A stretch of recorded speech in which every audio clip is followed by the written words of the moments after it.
Hey guys, ASP here, and we waited, but Game of Thrones Season 8 is finally here, and this is my Episode 1 review. Obviously, going to say off the top, if you haven't seen Episode 1 of Season 8 yet, spoilers will be from here on out, so, put this on your watch later list, go watch Episode 1 and come back and see if you agree with me afterwards.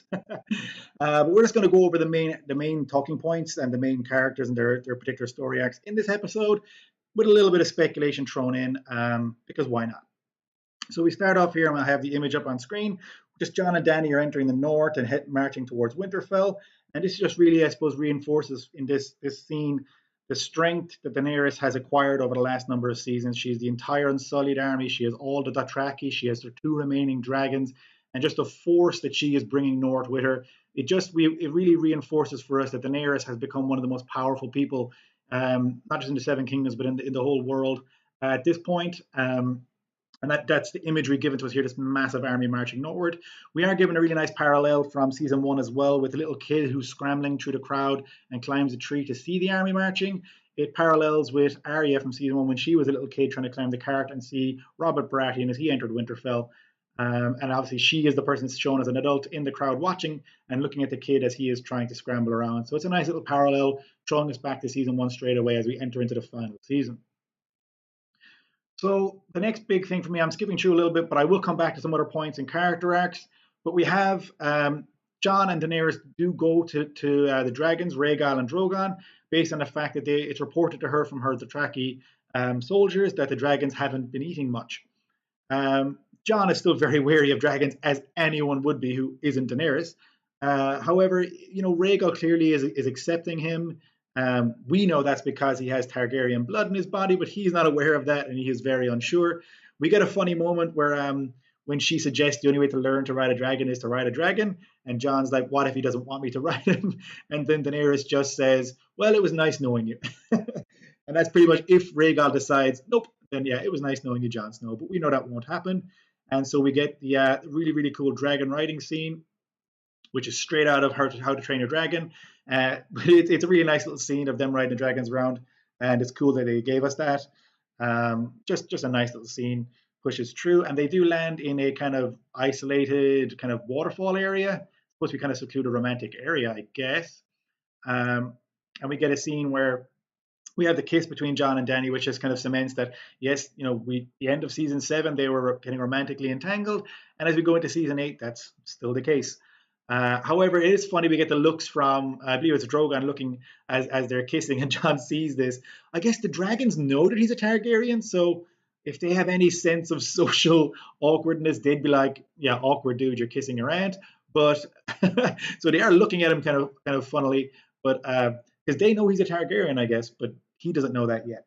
Neither does Dany. So to be fair to them, they don't know it's incest from their point of view, and neither do a lot of the other supporting characters, because at this point back in Winterfell, we do have Tyrion, Varys, and Davos Seaworth walking around.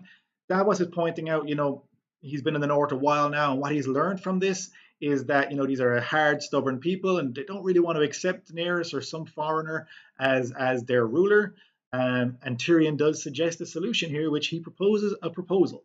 If Jon and Daenerys were to marry, you would have a Stark Targaryen alliance, which would basically cement the entire Seven Kingdoms, and everyone would fall in line under that, north, south, east, and west, maybe barring Dorne, but everyone else would totally fall in line.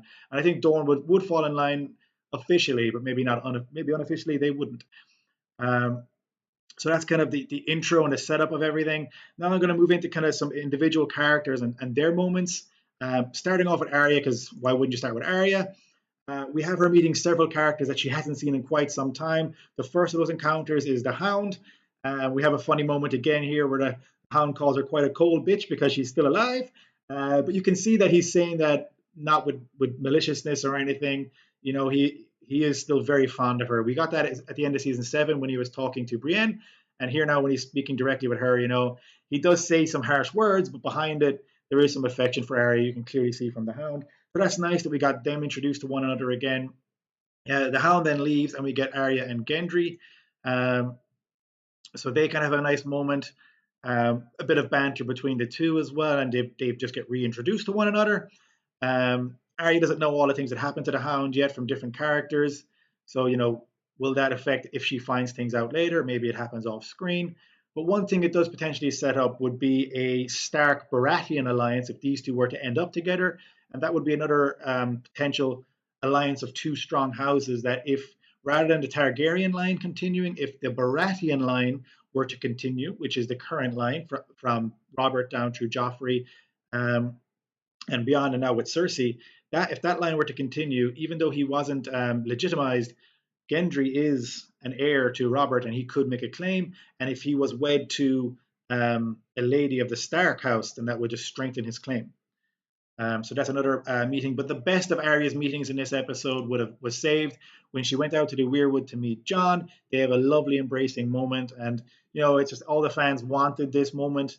And I guess we have two really nice things here as well. One is that when they're speaking, Arya makes it clear to Jon that he has to remember that he has family, remember his family through all of this, which, I think it just says to Jon, what Jon might take up from that is he's brought Daenerys in, and Arya wants him to remember he's a Stark.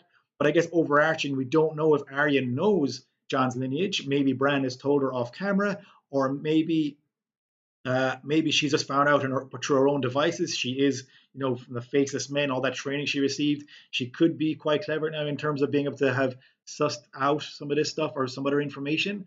It's potential she might know, but there is foreshadowing that, of course, that as Jon's lineage becomes more clear, that his loyalty from his upbringing should still be to the Stark household, and that's something that Arya is reminding him of. Another thing as well, when Sansa comes up in conversation, Jon makes the quip that Sansa always thinks she's smarter than everybody, but rather than laugh with that, like would have happened when these two previously would have interacted back in season 1, Arya is no longer rebelling against Sansa. Here, she actually stands up for her sister and says, Arya is the smartest person she's ever met.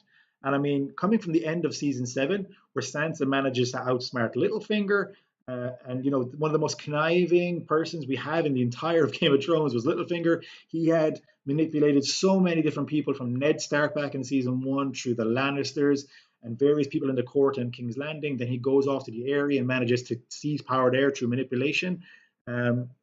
He goes then north and he's doing the exact same thing, and we believe he is manipulating Sansa into distrusting her sister and other stuff. But really, Sansa was clued in all the time through her development. She just keeps getting smarter and smarter, and she thanks Littlefinger that she reminded him. But anyway, this is proving that Sansa is extremely smart.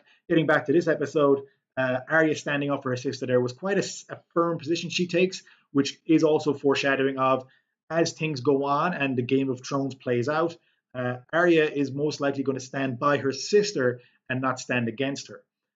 That's something that I picked up from that. It's not confirmed. We'll see as the episodes go on, but I definitely feel like Arya is looking up for House Stark now, and House Stark includes Sansa as its head, and Bran and Jon if he wants to be a part of it, and she is looking to make them rock solid and keep that house together. So that's Arya's kind of story throughout. We'll move on now to her sister. We just mentioned Sansa being the most clever person. One of the kind of things throughout, Sansa meets Dany, and there's that tension between the two. There's a bit of a trying to figure each other out and trying to figure out where the power will lie in this relationship throughout this episode. There was quite a backlash for Daenerys, I found, more so than Sansa, in terms of her being cold throughout the episode, as her interactions with Sansa being one of those, but other characters as well. I'd kind of defend Daenerys in this. She has just come to a location where she is very much, it's obvious she's unwanted. The people are not welcoming her with warm arms like the freed people of the slaves over in Valyria had. So she's having to work harder for her respect here, which is not something she possibly thinks she needs to do. I mean, she is saving them in her eyes, so she feels that respect should be automatic. And I think she's having a bit of a harsh reaction back to some people being a bit harsh to her. But that will play out. We'll see how it goes. There was a funny line here when they're in the meeting with the Northern Council, where Sansa asks, what do dragons even eat? And Daenerys just snaps back, whatever they want. And it's a badass line, but it kind of reinforced that coldness that people were speaking about. Again, not necessarily. Before we continue with Sansa, there is also a great moment during this meeting where Lady Lyanna Mormont steps up and just basically is just the ballsiest person, for lack of a better saying. She stands up. You've got Queen Daenerys, former King Jon Snow, and Lady Stark of Winterfell, and she doesn't mince her words. She stands up, says, Jon, you left us as king of the north and you've come back as who knows what. He's correct. He did bend the knee to Daenerys away. But Jon, with a great line, comes back and says, I had the choice between keeping my crown or protecting the north. I chose protecting the north. Just demonstrating that at heart, Jon is possibly the truest of the royalties, the truest king you could hope for. Possibly the only king you could hope for if you're not hoping for a queen, which it could go either way. But if it's going to be a king, I think Jon Snow is by miles the front runner. So yeah, he just has a great line there, answering back to Lady Mormont. But I wanted to bring up Lady Mormont in this because she's just a great character in my eyes. I really like her as a character. We'll go back to Sansa now and carry on. Another big meeting for her today is or in this episode, she meets her former husband, or possibly still current husband. Don't know how that all works out. Tyrion. They have a nice meeting where they're kind of speaking about each other's titles and how they've survived and how strong they were. But when Tyrion starts to speak of Cersei and how she's bringing her forces north, Sansa doesn't buy it. I mean, this is reinforcing Sansa is now quite a clever strategist. She's kind of figuring out the workings behind people, behind their words. She's becoming as shrewd as anyone in this world. And she just turns to Tyrion, who, Tyrion drinks and he knows things, but she says to him, I used to think you were the smartest man alive. And Tyrion looks visibly hurt by this because it's basically Sansa saying, I'm reading between Cersei's words and knowing for a fact or doubting beyond all belief that Cersei will show up for this. The positive to this for the living versus the dead that's about to happen in the next few episodes is that Sansa and her people in the north are probably preparing for this battle with the expectation that Cersei won't arrive. We know Cersei and her forces aren't going to arrive. They're trying to re-seize power in the south with the Golden Company. We'll speak about that in a moment. But it does appear that even though Daenerys, Jon, Tyrion, and Varys, they're all preparing for further reinforcements from the south from Cersei and her forces, but it doesn't look like Sansa's buying that, and it looks like Sansa is preparing for this battle to be with what they have now. And they did mention as well that they barely have enough food to cover, all of the Unsullied and the Dothraki. If the Golden Company and the Lannister armies were to walk north, I mean, how would they be fed? I mean, it would probably stretch the living to breaking point. So, I mean, from practicality's point of view, but also from planning point of views, the North is preparing for this battle with what they have now, with Daenerys added in, notwithstanding any additions that they might get from Cersei. That would be a bonus to them. I don't think they're planning for Cersei to beat her. And Sansa makes that quite clear when she says to Tyrion, you believe Cersei. I used to think you were smart. Which is a great meeting point for them as well. Two characters I love, and we'll see how they get on. We'll drop now to the south now, having mentioned Cersei. We'll bring up Cersei here. So she meets the Golden Company leader, Harry. I forget his surname, which is bad now, but we'll carry on. Basically, Euron brings the Golden Company to her. There was a funny moment here again where she asked about the war elephants, and she is genuinely disappointed that war elephants aren't going to be brought across the sea for her to use, which is kind of a funny moment, kind of a throwaway moment, but a little bit funny. Euron proclaims his greatness like he always does, being arrogant. Cersei initially rebuffs him one more time and says, not until the battle is won. But I think a few other wheels are turning in her head, and I mean, she does then consent to Euron's constant requests to consummate their relationship. And Euron, as they're finished up in her chambers, Euron puts his hand on her stomach and says, I'm going to put a prince in your belly. Little does Euron know one's already in there, courtesy of one Jaime Lannister. However, I do believe the only reason Cersei consented to Euron wasn't to keep him on side, politically speaking. It was more for the future of her family.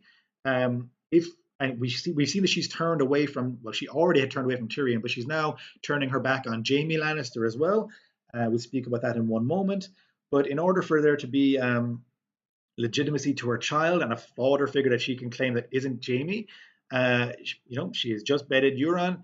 She can now say that Euron is the father of her child, and that child is a Lannister Greyjoy child who has a strong claim to the throne that she could pass it to, skipping Gendry, who was a bastard, skipping Jon, who is a Targaryen, not a bastard anymore, he's actually legitimate, but that has to be proven. Skipping Daenerys, who is a Targaryen, she's saying keep the Baratheon line going. She beds a Greyjoy and continues it with it's. She's technically Baratheon, not Lannister, but really we all know it's House Lannister in her case. Uh, since she married Baratheon, it would be Baratheon Greyjoy alliance, but Lannister really behind the scenes, like it always has been. And then the other thing about Cersei being that she does, I'm not going to put an image up, she sends Qyburn to speak to Bronn and basically contracts Bronn to go and kill Tyrion and Jaime using the same crossbow that Jaime used to kill his father, Tywin. So the interesting thing here, I guess, isn't from in show; it's from out of show. That Qyburn is sent to speak to Bronn, and we know that the actors who playing Cersei and Bronn, they have a personal history and they refuse to kind of work in the same scenes together. So I feel that the only reason that Qyburn was sent rather than Cersei personally demanding this request of Bronn, rather than like she would have done with any other character, is because of the background of those two individual actors. But it does then give the potential that Qyburn is more and more being trusted as this loyal servant of Cersei, that he has been given in order for her to give the orders to kill her brothers, it's a very personal thing, and for her to allow Qyburn to be the one that gives the order, I guess just shows strong trust in him. But I think the real reason it wasn't her from an actual point of view is because, um, you know, the actress didn't want to play with the actor, if you want to put it that way. So that's Cersei in a nutshell, and sets those cogs in motion. However, while Euron is, shall we say, consummating that relationship with Cersei, that does allow an opening for Theon to get in and rescue Yara, who was on the Greyjoy ships docked near King's Landing. They manage to infiltrate, free Yara, and they sail away on their own fleet, or possibly just one ship at this point, since a lot of the Greyjoy fleet would have been destroyed. It is funny, there's the hardness of the Greyjoys and the Iron Island folk, that when Theon first rescues Yara, as a kind of a reminder how he initially fled from her, she does headbutt him and knocks him over, but then extends the hand to say thank you. And I guess it's kind of an all is forgiven moment. But she did have to let him know that he messed up in the first place. But had he stayed, he'd be dead now. Euron would have won that fight. But I guess she still had to suffer because of it. So yeah. They're on the boat then, and it becomes clear they had this moment where they're going back to the Iron Islands. They're going to secure the Iron Islands as a location that the living can flee to if the dead should win the upcoming battles, because they won't cross the water to the Iron Islands. Solid plan from Yara. However, Theon, you can see the motion bubbling over, and she sees it herself. Yara asks him, you want to go to Winterfell, you want to fight for the Starks, and it's clear from Theon that he does, and she gives his blessing, so that's where he's going to be going. That's the update we got from the Greyjoys. So then we kind of have a cut out to Last Heart, which is where the Umber's stronghold was, and we have Tormund and Beric Dondarrion and the other Night's Watch characters kind of ascending here. And the funniest line of the show for me was with Tormund, where it's like, "Stay back, lads, he's got blue eyes," and Tormund just says, "I've always had blue eyes," which was just a really funny moment that they put in there. But then this particular scene gets very dark from that point on. They go into the Great Hall in Last Heart, and you can see that Ned Umber, the young child actor, has been killed and staked to the wall with severed arms put around him in a spiraling circle. A lot of people were speaking about what the spiraling circle is, but it's actually a symbol of the Children of the Forest. And this symbol has been displayed. It was displayed last season in the caves in the Stormlands, where they're mining the dragon glass. You see the drawing on the wall, and it's been in other previous flashbacks that Bran has had with the Three-Eyed Raven, where the Children of the Forest are doing the act where they're making the Night King, and there's a stones kind of pit, like a Stonehenge type area, but much smaller. But the stones are arranged in that same spiraling feature. But it's just their symbol. It symbolizes the Children of the Forest. So this is kind of the Night King's way of kind of showing that who is to blame here. The calling card for who is causing all of this destruction is the Children of the Forest, because in his eyes, they made him. He did not want to be made as a Night King. So he is acting out the destruction that he is causing is all technically in the name of the Children of the Forest in their ancient fight against the First Men that in his eyes, I guess, is still ongoing. But But yeah, it's a really dark scene where the child comes alive and kind of reaches out to try and get Tormund, but thankfully he's put to the flame and dealt with. And it's a horrific screeching that goes on. But yeah, that's that scene in Last Heart. We cut then back and we get to Sam Tarly. Um, so he's in the library in Winterfell and he's reading away, and in walk Daenerys and Jorah Mormont. Daenerys is very happy to meet Sam. This is the man who saved Jorah when others refused to help, or couldn't, wouldn't, as Jorah put it. Sam is very modest in the praise that she heaps on him, and when she says there's anything she can do for him, all he asks for is a pardon for stealing some of the books from the Citadel.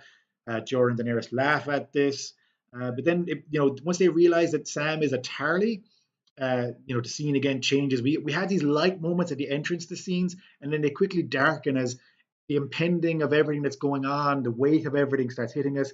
Each of these scenes that starts off light ends dark, because we had this light moment where they're laughing about him asking for forgiveness for stealing a book or two, but then Daenerys, doesn't beat around the bush here. And again, it's one of the moments where people think she's being very cold. However, for me, I feel that she feels like she owes this to him, to be direct, be straightforward, not to drag it out. Um, Honor would dictate that she did something, and this is to his relatives. She finds out, and as soon as she finds out, she comes clean and says, "I did. This is what happened."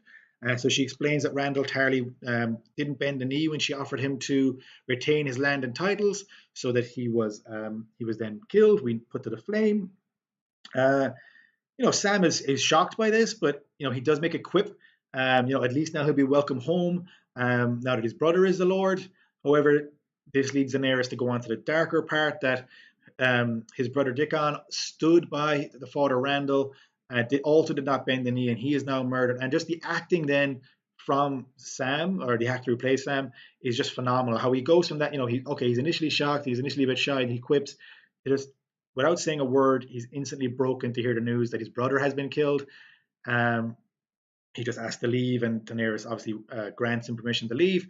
And that it makes sense to us now.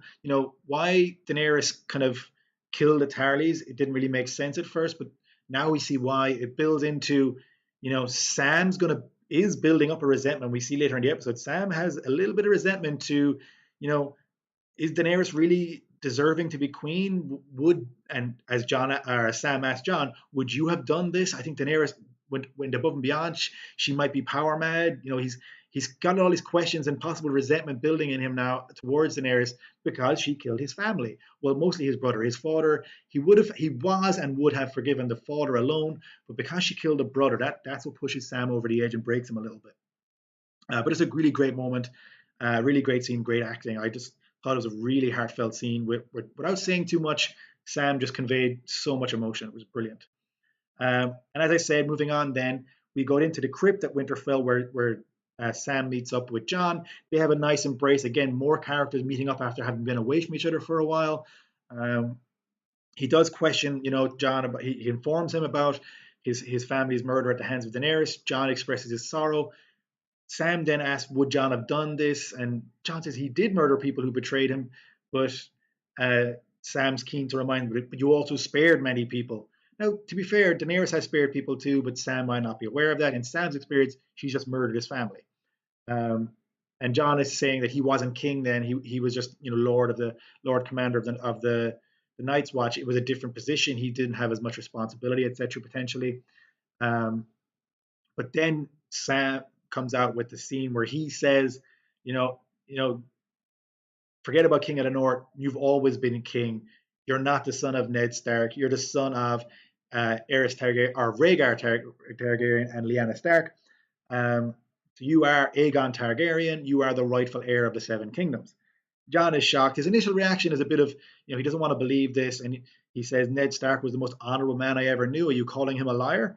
And as Sam is the voice of reason he's basically the audience, and Sam is just saying, no, he was a man of honor, like you say. He made a promise to your sister. He had to do this to protect you. Robert would have murdered you if knowing that you were a true heir to the Targaryens, the last remaining heir, of the throne, and you had a claim to Robert's crown. Robert would have murdered you, and he would have forced Ned to be okay with it.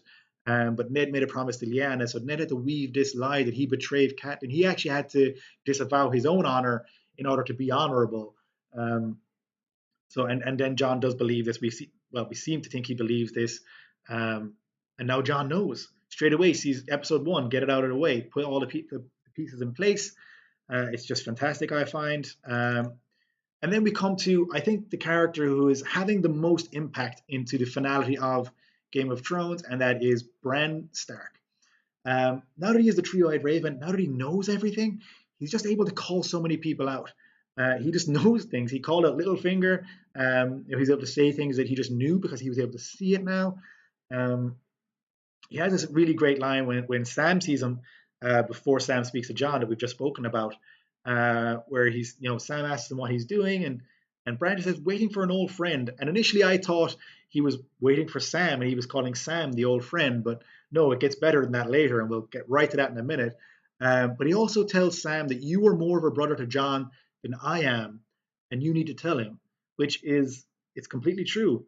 Sam and John are brothers of the Night's Watch, and Bran and John are not even stepbrothers now; they're cousins. Um, so yeah, it's a correct statement to make, and it's not something he's saying emotionally. He's saying it as a matter of fact, which it is a matter of fact. Sam is technically more of a brother to John now due to their oaths of the Night's Watch. Uh, Bran had an even more boss moment in a minute, and it's we see a cloaked figure enter Winterfell. He comes in, and we have the contrast as the hood comes down. We no longer see the from season 1 the golden-haired, cocky Jaime Lannister. We see a much more matured and grown and grey and haggard looking Jaime Lannister, who's been through so much. But he gets off his horse. He comes to Winterfell. He's the only Lannister reinforcement, and he looks up, and who does he see but Bran Stark?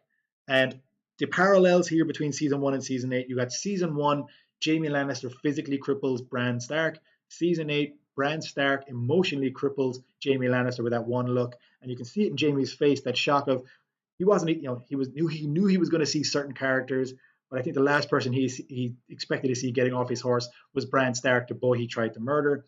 So yeah, that's just a brilliant scene as well, and I think it was brilliant. Yeah, Jaime was just like, oh shit, pretty much.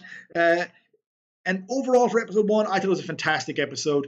So many of the plots and the pieces have been moved and choreographed now in a certain way that sets everything up. This rest of the season, the episodes are going to get longer as we go into later half of the season. It's just going to be bonkers. All the fighting, all the death, all the mayhem, and how are things going to figure out. It's the Game of Thrones. You either win or you die, and a lot of people are going to die fighting the dead and playing the Game of Thrones here. And we're going to see how it all runs out. Final season, it's going to be mental. But this episode, it put everything in place. We don't really need any more setup now. They put all the setup. They put it into one episode of just moment after moment after moment of what all the characters are doing. And now it's just going to be action. We're going to see all of these different plots and strategies and schemes they have. Will some be successful? Will some fail? Undoubtedly, some have to fail. Who's going to live? Who's going to die? It's all about to happen. We love this episode as a setup, and just cannot wait for next week's episode. And we'll be putting up more reviews of these after each episode goes live. Of course, there'll be spoiler reviews, so please make sure you've watched the episode before clicking on my videos. But if you did like this video, guys, please leave a like and a comment, and please subscribe, and definitely leave your comments below. Do you think differently to me? Were certain moments and certain characters, how did you perceive their things? Do you agree with me? And what do you think? What's your speculation for what's going to happen in the future? Who's going to win the Game of Thrones? Is the Night King going to kill all the living and take over? What do you guys think? There is one other speculation. If Jon and Daenerys do split due to Sam's information and the whole Jon being a Targaryen comes up, does Rhaegal the dragon support Jon, since he seems to be attuning to him more now as a writer? Do we have an air battle where you have, while the living are fighting the dead on the ground, we have Jon riding Rhaegal, Daenerys riding Drogon, and the Night King riding the zombie Viserion